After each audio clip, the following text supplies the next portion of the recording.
ଆଜି ଆମେ ପଞ୍ଚମ ଶ୍ରେଣୀ ଗଣିତ ବହିର ପ୍ରଥମ ଅଧ୍ୟାୟର କୋଶ୍ଚେନ୍ ଓ ଉତ୍ତର ଜାଣିବା। ତ ବିଷୟଟି ହେଉଛି ଆମେ ସମସ୍ତେ ଯାତ୍ରୀ। ପ୍ରଥମେ ଦେଖ କ'ଣ ଦେଇଛି ନା ଆଜିକୁ 100 ବର୍ଷ ପୂର୍ବେ ବର୍ତ୍ତମାନ ତୁଳନାରେ ଯାନବାହନ ସଂଖ୍ୟା ବହୁତ କମ୍ ଥିଲା। ପ୍ରାଣୀମାନଙ୍କ ଦ୍ୱାରା ଟଣାଯାଇଥିବା ଗାଡ଼ି, କାର୍ ଓ ରେଳଗାଡ଼ିର ବ୍ୟବସ୍ଥା ଥିଲା। ଏହା ପୂର୍ବରୁ ହଜାର ହଜାର ବର୍ଷ ପୂର୍ବେ ଦୂର ସ୍ଥାନକୁ ଯାତ୍ରା କରିବା ପାଇଁ ଲୋକମାନେ ପାଦରେ ଚାଲି ଚାଲି ଯାଉଥିଲେ କିମ୍ବା ପ୍ରାଣୀମାନଙ୍କୁ ବ୍ୟବହାର କରୁଥିଲେ। ସେମାନେ ହ୍ରଦ, ନଦୀ ଏବଂ ସମୁଦ୍ରକୁ ପାର ହେବା ପାଇଁ ଡଙ୍ଗା, ଜାହାଜ ନିର୍ମାଣ କରିଥିଲେ। ବଳଦ ଗାଡ଼ି ବ୍ୟବହାର ବହୁତ ପୂର୍ବରୁ ଡଙ୍ଗା ବୋଧହୁଏ ମଣିଷ ଦ୍ୱାରା ଉଦ୍ଭାବିତ ପ୍ରଥମ ପରିବହନ ଉପାୟ ଥିଲା। ବଡ଼ ସଂଖ୍ୟାକୁ ପଢ଼ିବା ଏବଂ ଲେଖିବା। ଏଠି ଦେଖ ଫାଷ୍ଟ କ'ଣ ଦେଇଛି 1000, ପୁଣି ଆଉ 1000 ବଢ଼ିଛି 2000 ହେଲା, ପୁଣି 2000 1000 ମିଶିଲା 3000, ଏମିତି ମିଶି ଆସିଛି। ତ ପିଲାମାନେ ଦେଖ ଏଇଟା ଏହା ସହିତ ବି ଉତ୍ତର ବି ଏକାଥରେ ଅଛି, ଦେଖିନିଅ। ଏଇଟା ସେମିତି 10,000 ଥିଲା, 1000 ମିଶେଇକି 10,000 କରିଛି। 1000ରୁ 10 ଥର ଯୋଗ କରିବା ଯାହା, 1000କୁ 10 ଦ୍ୱାରା ଗୁଣିବା ସେଇଆ। ଆଉ ଗୋଟେ କ'ଣ ଥିଲା ନା ଭାରତୀୟ ସଂଖ୍ୟା ଲିଖନ ପ୍ରଣାଳୀରେ ସ୍ଥାନୀୟମାନ ଅନୁସାରେ ସଂଖ୍ୟା ଗୁଡ଼ିକୁ କିପରି ପଢ଼ିବା ଓ ଲେଖିବା। 0ରୁ 9 ପର୍ଯ୍ୟନ୍ତ ମୋଟ 10ଟି ଅଙ୍କକୁ ନେଇ ଆମେ ବଡ଼ ସଂଖ୍ୟା ଲେଖିଥାଉ। ଏଇଠି ଏକ୍ଜାମ୍ପଲ୍ ଦେଇ ଦେଖ।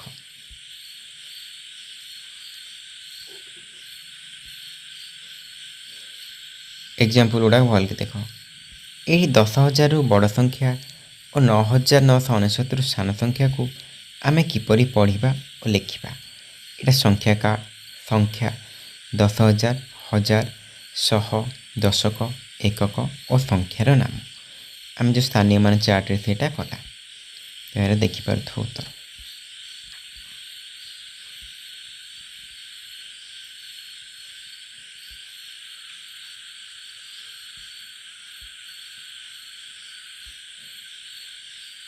ଏଇଟା ବର୍ଷା ହେଉଛି, ସେଥିପାଇଁ ଏମିତି ସାଉଣ୍ଡ ହେଉଛି, ଟିକେ ଆଡ଼ଜଷ୍ଟ କରିଦେବ। ଏହିପରି ଭାବରେ ଆମେ 99,999 ପର୍ଯ୍ୟନ୍ତ ପଢ଼ିପାରିବା ଓ ଲେଖିପାରିବା। ତାହେଲେ ଏଠି କ'ଣ ଦେଇଛି ନା ସଂଖ୍ୟା ଗୁଡ଼ିକର କ୍ରମ ଦେଖି ଶୂନ୍ୟସ୍ଥାନ ପୂରଣ କର। ଏଠି ମୁଁ ପ୍ରଶ୍ନ ସହିତ ଉତ୍ତର ବି ଏକାଥରେ ନେଇ ଆସିଛି।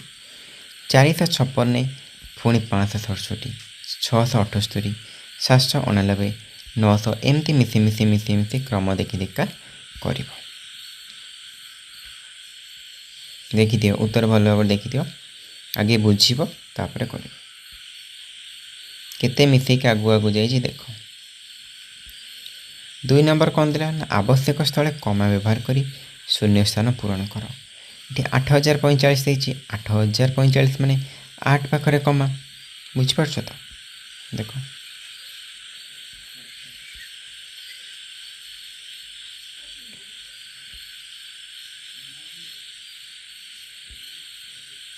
ଏଠି ସେମିତି 23,230 ଦେଇଛି, 23,000 ପାଖରେ କମା, 230ଟା ଅଲଗା।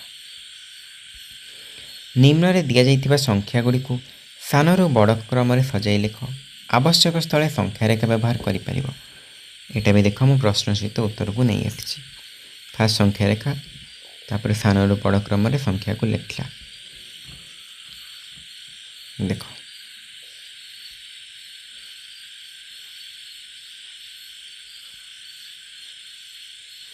ଚାରି ନମ୍ବରଟା ବି ଦେଖିଦିଅ।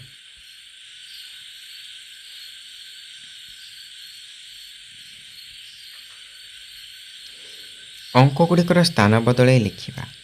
ଏଠି ଦେଇଛି 1478 ସଂଖ୍ୟାରେ 7 ଓ 4 ଅଙ୍କର ସ୍ଥାନ ବଦଳ କରି ଲେଖିଲେ 1748 ମିଳିବ। ବର୍ତ୍ତମାନ ତୁମେ ଏହି ସଂଖ୍ୟା 1478ର ଯେକୌଣସି 2ଟି ଅଙ୍କର ସ୍ଥାନ ବଦଳ କରି 5500 ଠାରୁ ଗୋଟିଏ ବଡ଼ ସଂଖ୍ୟା ତିଆରି କର। ତାହେଲେ ଏଇଟା ସ୍ଥାନ ଚେଞ୍ଜ କଲେ ବଡ଼ ସଂଖ୍ୟାଟି ହେବ 7418 କିମ୍ବା 8471। ସେମିତି ଦେଖ, क्वेश्चन सहित उत्तर अच्छे एकाथरे देखिनियो।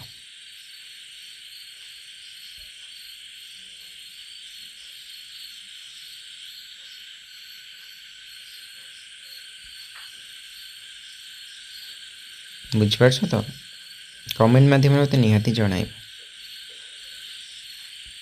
विजय गोटे संख्या को तार निकटतम सह संख्यार लिखिला।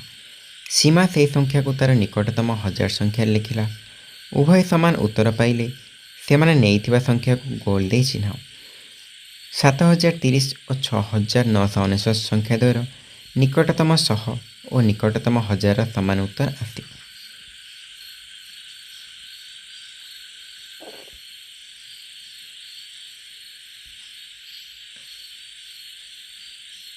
ଦେଖ ଏଇଟା ଚିନ୍ତା କରି ଦୁଇଟି ସଂଖ୍ୟା ଲେଖା, ତଳେ ଏହାର ଉତ୍ତର ଅଛି।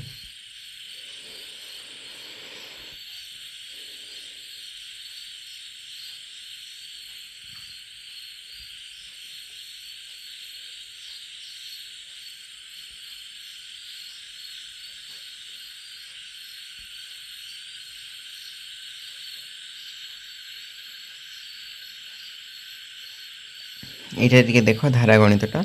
ଜଣେ ସାଇକେଲ ଆରୋହୀ ଗୋଟିଏ ଘଣ୍ଟାରେ 15 କିଲୋମିଟର ଅତିକ୍ରମ କରେ। ଯଦି ସେ ସମାନ ଗତିରେ ଯାତ୍ରା କରିବ ତେବେ 4 ଘଣ୍ଟାରେ ସେ କେତେ ଦୂରତା ଅତିକ୍ରମ କରିବ? ଏଇଟା ଗୁଣନ। ସାଇକେଲ ଆରୋହୀ ଗୋଟେ ଘଣ୍ଟାରେ କେତେ କିଲୋମିଟର? 15 କିଲୋମିଟର ଗତି କଲା ଓ ତା'ର ବେଗ ପ୍ରତି 15 କିଲୋମିଟର ଘଣ୍ଟା। ତାହେଲେ ସମୟ 4 ଘଣ୍ଟା ହେଲେ ଦୂରତା, ବେଗ ଗୁଣନ ସମୟ ତା ଧାର। ତାହେଲେ କେତେ? 15 କିଲୋମିଟର ଘଣ୍ଟାରେ 4 ଇଜୁକାଲ୍ ଟୁ 60। 15 × 60। ତାହେଲେ ସେ 4 ଘଣ୍ଟାରେ 60 କିଲୋମିଟର ଦୂରତା ଅତିକ୍ରମ କଲା।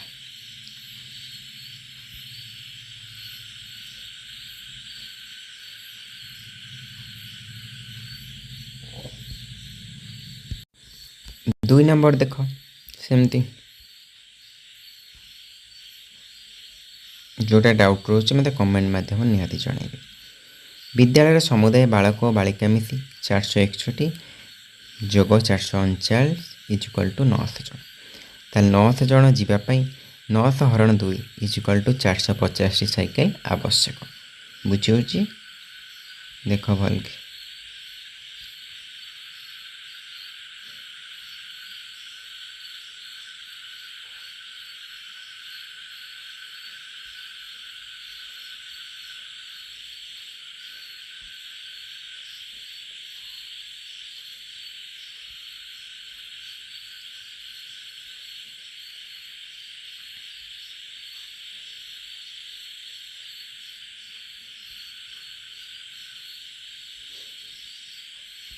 କୌତୁକିଆ ଗଣିତ ଦେଖ।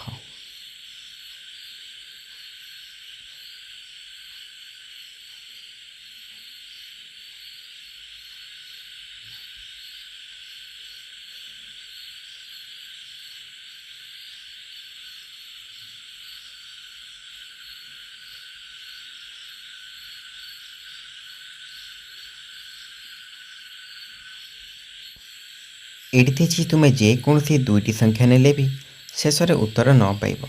ଏଇଟା ଆମର 5 4 9, ଏଠି ଫେରିଲା 9। ପ୍ରତ୍ୟେକ ସୋପାନରେ ପାଇଥିବା ପାର୍ଥକ୍ୟ ଗୁଡ଼ିକୁ ଲକ୍ଷ୍ୟ କର। କିଛି ସାଧାରଣ ତଥ୍ୟ ଲକ୍ଷ୍ୟ କରୁଛୁ? ଦେଖ, ପ୍ରତ୍ୟେକ ସୋପାନରେ ପାଇଥିବା ପାର୍ଥକ୍ୟ ଗୁଡ଼ିକ ଯୋଗଫଳ ହେଉଛି 9।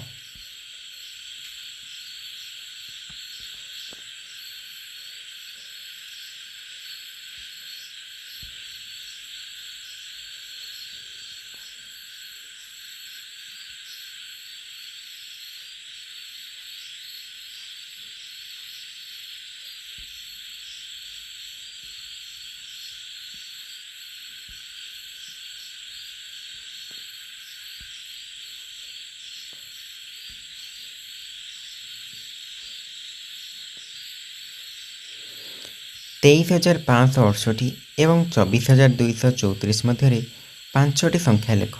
ତା'ର ମଝିରେ ଯେଉଁ ମଧ୍ୟବର୍ତ୍ତୀ ସଂଖ୍ୟା ଆସିବ ତାକୁ ଲେଖାଏ ସ୍ଥଳେ ଦେଖିକି ଲେଖିବ। ତାପରେ ସେମିତି ଦେଇଛି ସାନ 5ଟି ସଂଖ୍ୟା ଲେଖିବ, ତଳେ ଆନ୍ସର୍ ଅଛି ଦେଖିକି ଲେଖିବ। ସର୍ବପ୍ରଥମେ ଆଗେ ବୁଝିବାକୁ ଚେଷ୍ଟା କର, ତାପରେ ଲେଖିବ। ବୁଝିଲା? ହଁ। ଆଉ ଯେଉଁଟା ତୁମ ଡାଉଟ୍ ଅଛି ମୋତେ କମେଣ୍ଟ ମାଧ୍ୟମରେ ନିହାତି ଜଣାଅ। ଆଉ ଚ୍ୟାନେଲଟିକୁ ବହୁମାତ୍ରାରେ ସେୟାର କର।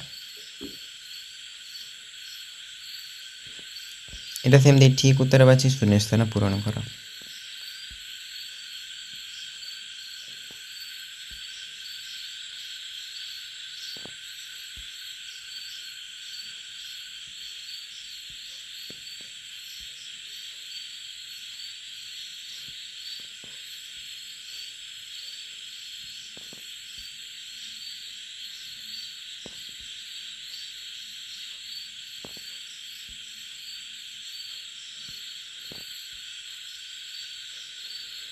तो मैं आशा करुँची आपण मानक भल लगी चैप्टर 2 देखिए रेडी था।